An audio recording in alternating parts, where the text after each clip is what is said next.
हे बघा, मी पॅन गरम केलेला आहे, त्याच्यामध्ये तेल घालते. तेल घातलं, त्याच्यामध्ये कांदा, टॅमॅटो चांगला परतून घेऊया. आज मी पालक, वाटाणा, बटाट्याची भाजी करते आहे. आता आपण याच्यामध्ये मसाला घालूया. मालवणी मसाला, गरम मसाला,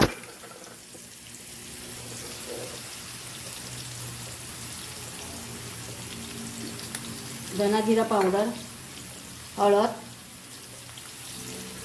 चवीनुसार मीठ, कारण पालकमध्ये मीठ असतो म्हणून हे आता चांगलं मिक्स करून मसाला चांगला मिक्स करून घेतला आहे. आता याच्यामध्ये बटाटा घालूया आणि वाटाणे घालूया. हे चांगले ढवळून घेऊया.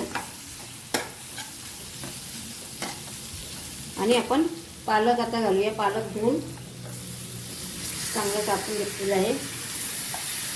हे आता चांगलं मिक्स करून घेऊया. चांगलं मिक्स करून घेऊया हे. आणि याच्यावरती आपण आता झाकण मार देणार आहे. चांगली शिजू दे वाटाणा बटाटा, हे चांगलं शिजू दे.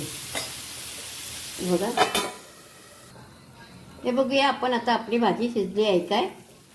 हे बघा, भाजी चांगली शिजलेली आहे. आणि आता याच्यामध्ये बटाटा पण घातला होता, तो पण शिजला आहे. वाटाणे पण आपले चांगले शिजलेले आहे. आता मी काय करणार आहे, याच्यामध्ये आता शेंगदाण्याचं कूट घालणार आहे आणि कोथिंबीर घालणार आहे. हे शेंगदाण्याचं कूट घालते आणि थोडीशी कोथिंबीर आणि ओलं खोबरं हे सगळं घालून चांगलं मिक्स करून घेते. ही आपली पालक वाटाण्याची भाजी रेडी झालेली आहे.